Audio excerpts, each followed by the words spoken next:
Hi friends, வணக்கம். Welcome to Kuzhali kitchen.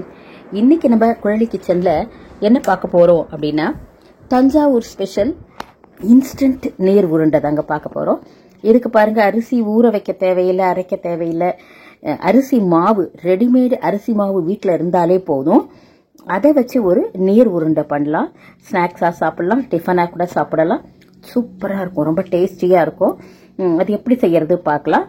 இப்போ நான் ஒரு எண்ணெய் சட்டி போட்டு அதில் ஒரு 2 டீஸ்பூன் எண்ணெய் ஊற்றிக்கிட்டேங்க. இதில் நம்ம தாளிக்கிற மாதிரியே கடுகு, உளுத்தம்பருப்பு, கடலைப்பருப்பு, காஞ்ச மிளகா, பெருங்காயம் எல்லாமே போட்டுக்கலாம். இதில் கருவேப்பிலை போட்டுக்கலாம். நான் கொஞ்சம் வெங்காயம் அரிஞ்சு வச்சுருக்கேன், கொஞ்சம் தேங்காய் ஒரு முடி திருவி வச்சுருக்கேன் பாருங்க. இப்போ இதில் கடுகு, உளுத்தம்பருப்பு, கடலைப்பருப்பு போட்டிருக்கேன். இப்போ இது நல்லா பொரியிட்டுன்னு விட்டுடலாம். இது பொரிஞ்ச உடனே நம்ம இந்த வெங்காயத்தையும் இதில் கொஞ்சம் போட்டு வதக்கிக்கலாம். காஞ்ச மிளகா போட்டுக்கலாம், பச்சை மிளகா வேணாலும் பச்சை மிளகா 2 கட் பண்ணி போட்டுக்கலாம். இதில் பாருங்கள், நான் இப்போ கருவேப்பிலை, காஞ்ச மிளகா எல்லாம் போட்டுட்டேன். வெங்காயம் கொஞ்சம் பொடியாக சாப் பண்ணி வச்சுருந்தேன், அதையும் போட்டு வதக்கிக்கிட்டேன். நல்லா டேஸ்டியாக இருக்குங்க இது. இதையும் வதக்கிட்டு நல்லா மாவு நான் ஒரு அழாக்கு மாவு, 1 அழாக்கு மாவு இருக்கும். அரிசி மாவு தான், சாதாரண கடையில் வாங்கின அரிசி மாவு தான். அந்த அரிசி மாவு தான், அந்த பச்சரிசி மாவு தான் அது. அதை பிளேட்டில் கொட்டி வச்சிருக்கிறேன், காமிக்கிறேன் அதை. இப்போ இதை நல்லா வதக்கிக்கிறோம். டக்குன்னு ஒரு 10 நிமிஷத்தில் செஞ்சு சாப்பிட்லாம் ஒரு டிஃபன். அரிசி மாவு வீட்டில் இருந்தால் போதும். இப்போ கருவேப்பிலை ஒரு கொத்து உருவி போட்டுட்டேன். இதில் உங்கள் டேஸ்ட்டுக்கு தகுந்த மாதிரி உங்களுக்கு பச்சை மிளகா பிடிக்கணும், பச்சை மிளகா போட்டுக்கலாம். இல்லை காஞ்ச மிளகா பிடிக்கணும், காஞ்ச மிளகாவும் போட்டுக்கலாம் நீங்கள். இப்போ கருவேப்பிலையும் கொஞ்சம் கட் பண்ணி போட்டுக்கிட்டேன். நிறைய கொத்தமல்லியும் நல்லா கட் பண்ணி போட்டுக்கலாம், ரொம்ப டேஸ்டியாக இருக்கும். அது நான் லாஸ்ட்டாக மாவுலேயே போட்டுக்கலாம். அப்போ தான் அது இதில் போட்டால் ரொம்ப வதங்கிடும். அதனால் வேணாம், மாவில் போட்டுக்கலான்னு இருக்கிறேன். இதை நல்லா வதக்கிட்டு இதிலே ஒரு முடி தேங்காய் திருவி வச்சுருந்தேன், அதையும் போட்டு கொஞ்சம் லைட்டாக ஹீட் பண்ணிக்கலாம். இது வதங்கிருச்சுன்னா போதும். இப்போ இதை நம்ம இட்லி பானையில் வேக வைக்க போகிறோம். அதனால நல்லா வதக்கிட்டு இதை அந்த தேங்காவையும் போட்டு ஒரு வதக்கி எல்லாத்தையும் மாவில் கொட்டி இப்போ பிசைஞ்சிக்க போகிறோம். நம்ம பாருங்கள், வதங்கிருச்சு. இப்போ இந்த மாவு எடுத்து வச்சுருக்கேங்க, அரிசி மாவு. அதிலே கொஞ்சம் உப்பு போட்டுக்கிறேன், தேவையான அளவு உப்பு போட்டுட்டு கொஞ்சம் மிக்ஸ் பண்ணிக்கலாம். நம்ம உப்பு போட்டுட்டு அதை மிக்ஸ் பண்ணிக்கலாம். மிக்ஸ் பண்ணிவிட்டு இந்த தாளிச்சதில் தேங்காவையும் கொட்டி கொஞ்சம் சும்மா வதக்கிட்டு எடுத்து இந்த மாவில் போட்டுக்கலாம். இதுக்கு என்ன செய்யணும், பக்கத்துலேயே நான் வெந்நீர் போட்டிருக்கேன், தேங்காய் தாங்க போட்டிருக்கேன். இதை வதக்கிட்டு இதுக்கு வெந்நீர் ஊற்றி தான் பிசையணும், பச்சை தண்ணி ஊற்றி பிசையக்கூடாது இந்த மாவு. அதனால் வெந்நீர் நல்லா கொதிக்க வச்சுக்கணும். நம்ம எப்படி இந்த கொழுக்கட்டைக்கெல்லாம் பிசைவோம் இல்லையா, இடியாப்பம், கொழுக்கட்டை, அந்த மாதிரி இந்த மாவுக்கும் நம்ம என்ன செய்யலாம், வெந்நீர் நல்லா ரெடியாக சுட வச்சுக்கணும். இதை கொட்டிட்டு கொஞ்சம் கொஞ்சமாக தண்ணி ஊற்றி உங்களுக்கு கரண்டியால் கூட கலக்கிக்கலாம். இல்லை கை பொறுக்குதுன்னா கொஞ்சம் ஆற விட்டுட்டு நம்ம கையால் நல்லா பிசைஞ்சிக்கலாம். பாருங்கள், இப்போ இதில் உப்பு தான் போட்டிருக்கேன், வேறு ஒன்றும் போடலை. இதில் கொஞ்சம் பெருங்காயம் கூட நம்ம போட்டுக்கலாம், போட்டுப்பேன் நான் அப்புறமா. போட்டால் நல்லது தான், டேஸ்ட்டாக மனமாக இருக்கும்.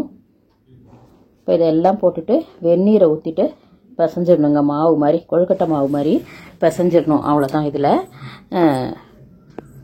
இது பிசைஞ்சு முடிச்சுட்டு எடுத்து நம்ம இட்லி பானையில் கொழுக்கட்டையாக பிடிச்சிக்கலாம். இல்லை நீர் உருண்டைன்றதுனால பாலாக நாங்கள் பிடிச்சி அப்படியே வச்சு வேக வச்சிடலாம். இதை ஃபஸ்ட்டு வைக்கும்போது பார்த்திங்கன்னா வெள்ளையேர்னு இருக்கும் கலர், நீங்கள் வைக்கும்போதே தெரியும். பாருங்கள், இப்போ வெந்நீர் தான் ஊற்றுறேன், கொதிக்க வச்சுருந்தேன். நல்லா நம்ம இடியாப்பா மாவு, கொழுக்கட்டை மாவு பிசைகிற மாதிரியே ஊற்றி கொஞ்சம் கலந்துக்கணும்.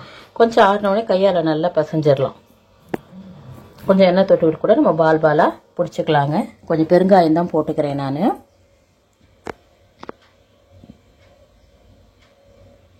பாருங்கள், இதை நல்லா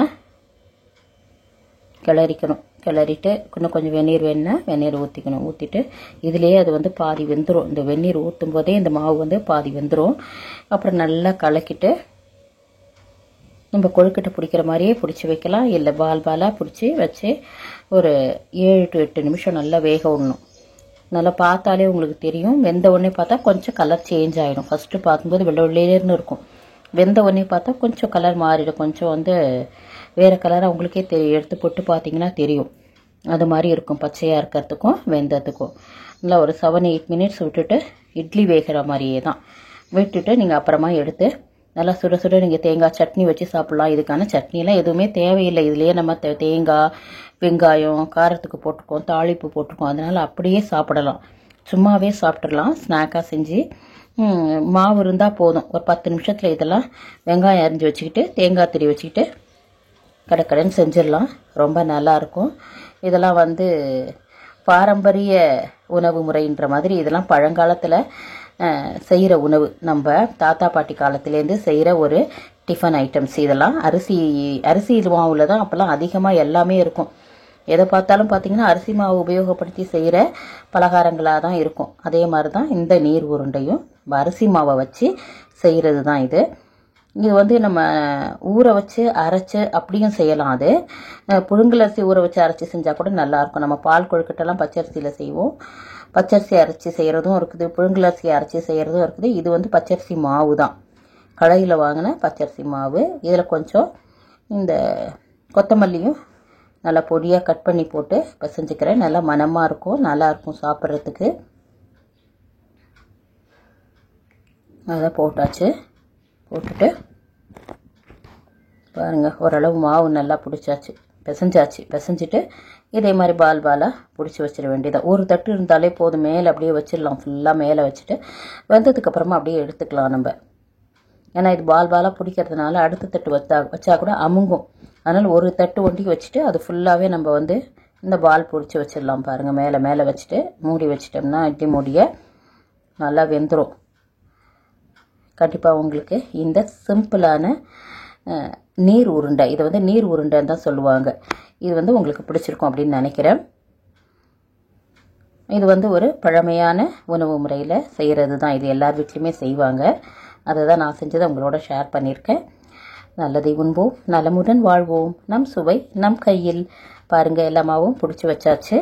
இப்போ வந்து ஒரு 7 to 8 மினிட்ஸ் நல்லா மூடி வச்சோம்னா தண்ணி ஊற்றிடணும் அடியில். அதெல்லாம் உங்களுக்கு எல்லாருக்குமே தெரியும். இட்லி பானையில் அடியில் தண்ணி ஊற்றிட்டு மேலே தட்டை வச்சுட்டு பிடிச்சி வச்சாச்சு. நல்லா வெந்தவொடனே எடுத்துகிட்டு சாப்பிட வேண்டியதான். பாருங்கள், வெந்துருச்சு. கலர் கொஞ்சம் ஒயிட்டான கலராக இருந்துச்சு, இப்போ கொஞ்சம் சேஞ்ச் ஆகிடுச்சு. பாருங்கள், வெந்துருச்சு நல்லா.